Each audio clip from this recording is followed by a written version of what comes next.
Hi, my name is Dr. Sarah Shevitz, licensed clinical psychologist and founder of Couples Learn. If you're watching this video, you're probably worried about the fate of your relationship. If you're like most couples who work with me, you love your partner, but one or both of you are starting to wonder if you guys are a good match.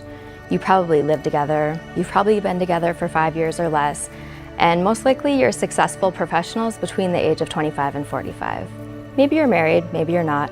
Either way, you are ready to be in a relationship for the rest of your life, but you're just not sure if this is it. So much about your relationship feels like a yes, but some pretty scary stuff makes it feel like a no. You don't want to give up without trying everything you can, though. One of the most common things couples I work with tell me is that when they fight, things get out of control, fast. They bicker all the time and they don't even understand how half of their fights start. They literally fight over the stupidest stuff. They know their partner is a good person and they really want to make this work, but they're starting to doubt whether it's possible. Maybe it would just be easier to break up and find somebody who I don't fight with so much, they say. If this is you, I totally get that. And I want you to know that every relationship has incompatibilities.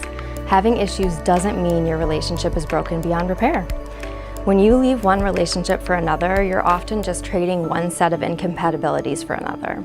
Having said that, there are certain toxic behaviors or triggers that might be coming up in your relationship that indicate it's not a healthy match.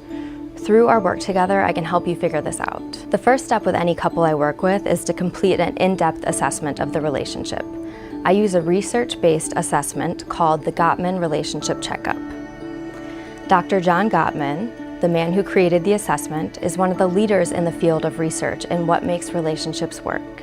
He has identified 7 principles that lead to a happy relationship, and this assessment looks at all 7 areas to determine where your relationship is strong and where we might need to build some skills to deepen the connection. After you complete the assessment, I meet with each of you individually to learn more about your personal history as well as your views on the relationship. Most of the time, each of you are carrying unconscious beliefs about love and relationships which you developed in childhood. Even if you had a great childhood, there are always hurts and there are always times when you felt unloved or unimportant. We tend to pick partners who can trigger us in the same way that our caretakers hurt us as children. That's why I like to meet with each of you individually and learn a little bit about your family history and just get to know you a little bit better one-on-one.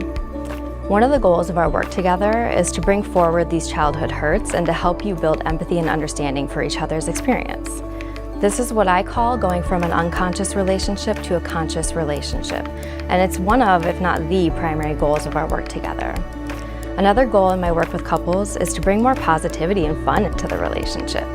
Our brains are programmed for war more than love. It's natural for us to look at what's threatening versus what's right and positive. And that makes sense. It worked for us in caveman times when we had to survive a lot of attacks, but it doesn't work for us in modern relationships. Focusing on the negative qualities about your partner or your relationship or just love in general makes it really difficult to have a successful relationship.